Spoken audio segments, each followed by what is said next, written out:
দুইটা ইম্পর্টেন্ট বিষয় নিয়ে আমাদের কথা বলার আছে। প্রথম বিষয়টা হচ্ছে আমরা ইতিমধ্যে খবর পেয়েছি যে বাংলাদেশের প্রায় 15টি ব্রিজে যে টোল দেওয়ার যে ব্যবস্থাটি এইটি বন্ধ করে দেওয়া হয়েছে স্টুডেন্টদের কথা বলে। আমাদের জায়গা থেকে স্পষ্ট বার্তা, এটি রাষ্ট্রের একটি যে আয়, এই আয়ের একটি অংশ এই ব্রিজগুলোতে যে টোল দেওয়ার বিষয়টি। সো কেউ স্টুডেন্টদের কথা বলে হোক, বৈষম্য বিরোধী ছাত্র আন্দোলনের কথা বলে হোক, এই নামের অপব্যবহার করে কেউ বাংলাদেশের কোথাও ভুলে এই কাজ করবেন না। প্রত্যেকটি ব্রিজে টোল দিবে, এমনকি বৈষম্য বিরোধী ছাত্র আন্দোলনের ব্যানারে কোনো যদি ত্রাণের ট্রাকও বাংলাদেশের যে কোনো জায়গায় যায়, সেই ট্রাকও টোলের টাকাটি দিয়ে তারপরে যাবে। কারণ এই রাষ্ট্রকে যদি আমরা স্টেবল করতে চাই, আমার রাষ্ট্রের যে অর্থনৈতিক অবস্থা সেটিকে আগে স্টেবল করতে হবে।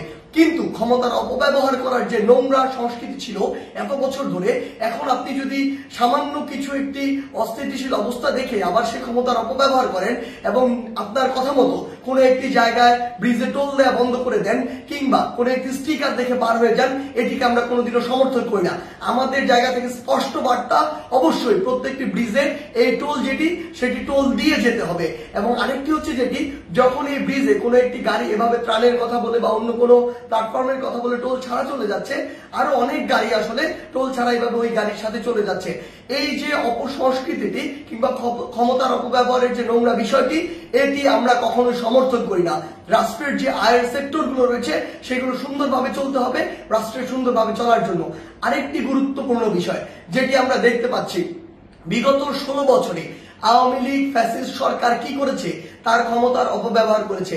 আওয়ামী লীগ বাদে অন্যান্য যত রাজনৈতিক দল ছিল, ওই রাজনৈতিক দলগুলোকে বিভিন্ন মিথ্যা মামলা দিয়েছে, হয়রানি করেছে, চাঁদাবাজি করেছে কিংবা তাদেরকে এলাকা ছাড়া করেছে, যেটিকে আমরা কখনোই সমর্থন করি না। বলেই আজকে 16 বছর পরে হলেও ছাত্র জনতার গণঅভ্যুত্থানের মধ্য দিয়ে আওয়ামী লীগের পতন হয়েছে, আওয়ামী লীগ দেশ ছাড়া হয়েছে। কিন্তু আজকে যদি এই গণঅভ্যুত্থানের পরেও আমরা দেখি অন্য কোনো একটি দল বা অন্য কোনো একটি দলের নেতাকর্মীরা ঠিক একই কাজটি করে, তাহলে আপনারা এই আওয়ামী লীগ থেকে কি শিক্ষা নিলেন?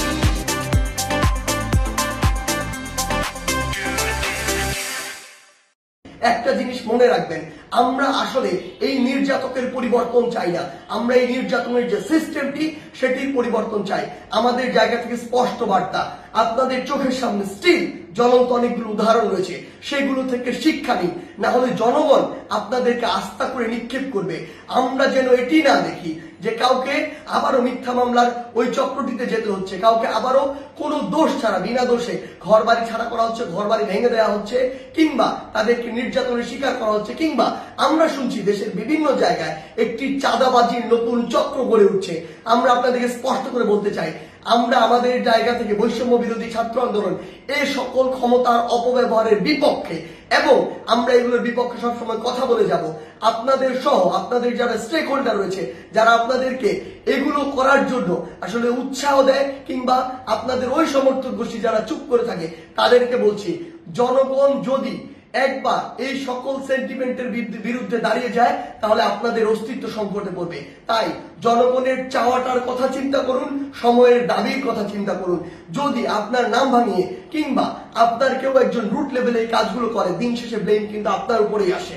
তো এই জিনিসটি মাথায় রেখে পুরো বাংলাদেশে এই যে নতুন আরেকটি 16 বছরের যে বিভিন্ন চিত্র ছিল, উদাহরণ ছিল, সেগুলোর যে নতুন আরেকটি এক্সটেনশন কেউ কেউ তৈরি করছে নতুন করে কিংবা নতুন আরেকটি সংস্কৃতি কন্টিনিউ করার চেষ্টা করছে, আমাদের জায়গা থেকে স্পষ্ট বার্তা, আমরা এটি সমর্থন করি না। এবং আমরা অন্তর্বর্তীকালীন সরকারকে স্পষ্ট করে বলতে চাই, আইন শৃঙ্খলা রক্ষাকারী বাহিনীর মাধ্যমে, বিচার বিভাগের মাধ্যমে যারা এই মিথ্যা মামলা থেকে শুরু করে চাঁদাবাজি, নির্যাতন, হয়রানি, ঘরবাড়ি ভাঙচুর এরকম কোনো কিছুর সাথে জড়িত, তাদেরকে স্পষ্টভাবে আইনের আওতায় আনা হোক। বৈষম্য বিরোধী ছাত্র আন্দোলনের পক্ষ থেকে কিংবা ছাত্র জনতার পক্ষ থেকে এর প্রতি পূর্ণ সমর্থন রয়েছে। ধন্যবাদ।